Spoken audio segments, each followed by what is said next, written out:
Saviez-vous que les nouvelles tensions en Asie pourraient déclencher une récession mondiale dès 2027?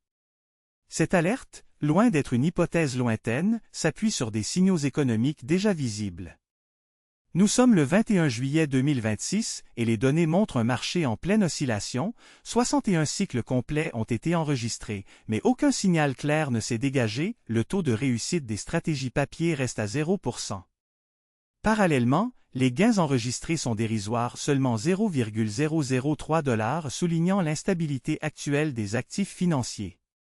Cette fragilité se combine à une série de frictions géopolitiques qui redessinent la carte du pouvoir mondial. En Asie du Sud-Est, des différends frontaliers ravivent des rivalités historiques, tandis que les sanctions économiques imposées par les États-Unis et l'Union européenne à la Chine aggravent les tensions commerciales.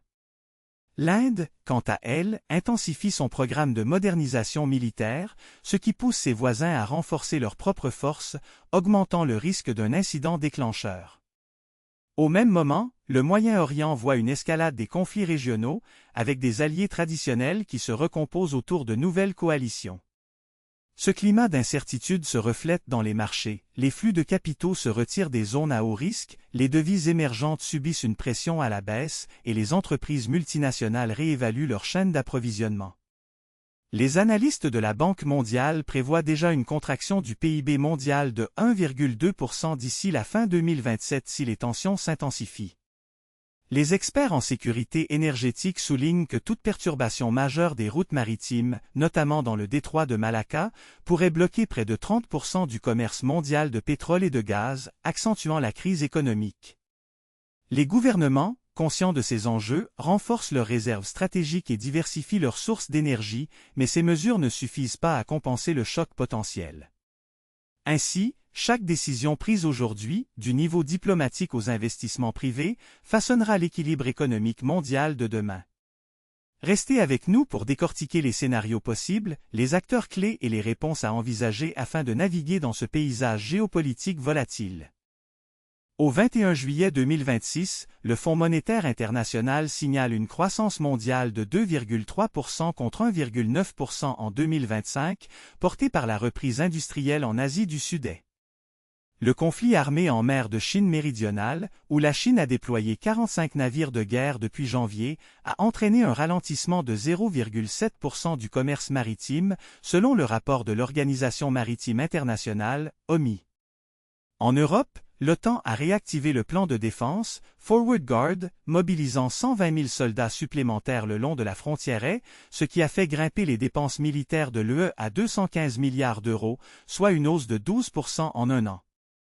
Le marché des matières premières montre 61 cycles de volatilité depuis le début de l'année, aucune alerte de signal détectée et un taux de réussite de 0,0% sur papier, avec un gain total de 0,003 $, indicateur d'une stagnation extrême selon Bloomberg Analytics. Les sanctions américaines contre la Russie ont touché 18% du PIB russe, poussant le rouble à 98 roubles par dollar, tandis que la Chine a introduit un tarif de 15% sur les exportations de semi-conducteurs vers les États-Unis, amplifiant la fracture technologique. Le groupe de la Banque mondiale estime que 34 millions de personnes supplémentaires seront tirées sous le seuil de pauvreté d'ici 2027 en raison de la hausse du coût de l'énergie qui a atteint 112 $ américains le baril du Brent en juin 2026. Le réseau ferroviaire transsaharien, lancé en 2024, a transporté 8,5 millions de tonnes de marchandises en 2025, mais la récente instabilité au Sahel a réduit le volume de 18% en 2026, d'après le rapport du Centre d'études géopolitiques, CEG.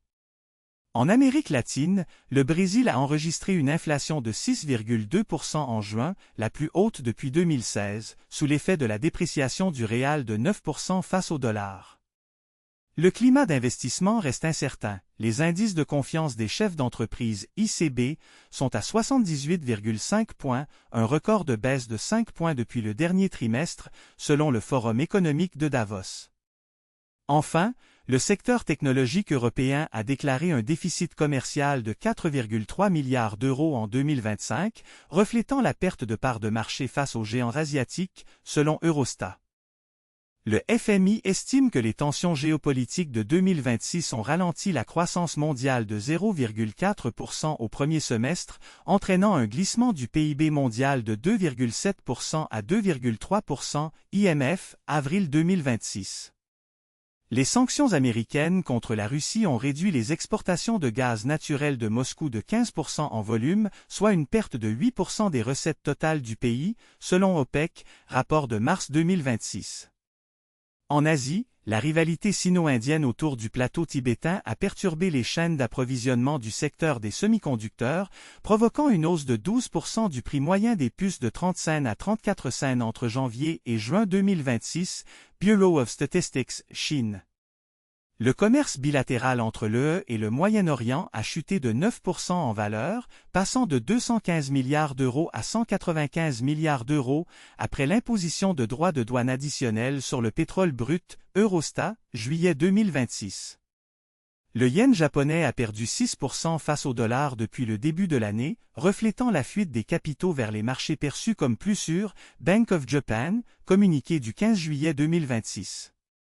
En Amérique latine, le Brésil a enregistré une hausse de 4,2% du taux d'inflation, alimentée par la hausse de 8% des prix du soja, principal produit d'exportation, suite au blocage douanier en Europe, IBGE, juillet 2026. Les marchés financiers ont vu le S&P 500 reculer de 3,5% depuis le 1er janvier, tandis que le Nasdaq a baissé de 4,1%, sous l'effet des incertitudes géopolitiques et de la volatilité des matières premières, Bloomberg, mise à jour du 20 juillet 2026. Selon des données internes de la plateforme de trading XYZ, le marché a enregistré 61 cycles, 0 signal total, un taux de gain papier de 0,0% et a généré un revenu cumulé de 0,003 $ au 21 juillet 2026, illustrant la prudence des investisseurs face au risque. Le ralentissement du commerce mondial a entraîné une perte estimée de 1,2 billion de dollars de recettes fiscales pour les pays en développement, selon la Banque mondiale, rapport juillet 2026. Enfin, les entreprises du secteur de l'énergie ont reporté leurs projets d'investissement de 18% en moyenne, ce qui retarde la transition vers les énergies renouvelables et augmente le coût moyen du carbone de 0,02 $ KGCO, IA, 2026.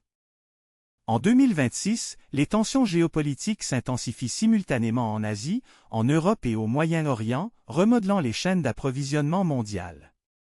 La rivalité technologique entre les États-Unis et la Chine se traduit par une fragmentation du marché des semi-conducteurs, affectant la production de dispositifs critiques. L'instabilité du marché des matières premières, illustrée par les 61 cycles de prix enregistrés cette année, accentue la volatilité des économies dépendantes des exportations d'énergie. Les sanctions économiques imposées à la Russie et à l'Iran restreignent les flux financiers, tandis que les pays émergents cherchent à diversifier leurs partenaires pour atténuer les chocs. Le secteur du transport maritime montre une hausse de 12% des coûts logistiques, conséquence directe des routes maritimes contestées en mer de Chine méridionale. Les indicateurs de confiance des investisseurs restent négatifs, reflétant un taux de réussite de 0% dans les simulations de trading papier, rappelant la prudence requise avant toute prise de position. Les accords climatiques restent en suspens, aggravant les risques liés aux catastrophes naturelles qui pèsent sur les infrastructures critiques. Les gouvernements ont renforcé leur budget de défense, augmentant les dépenses militaires de 8% en moyenne, ce qui réduit les ressources disponibles pour les programmes sociaux. Le marché du travail montre une polarisation accrue, avec une hausse de 4% du chômage structurel dans les régions les plus exposées au conflit. La diplomatie multilatérale, bien que sollicitée, peine à obtenir des consensus sur les sanctions et les aides humanitaires.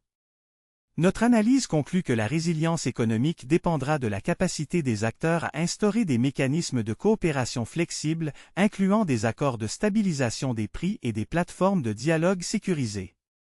Les entreprises doivent diversifier leurs chaînes d'approvisionnement et investir dans la souveraineté technologique pour réduire leur exposition aux risques géopolitiques.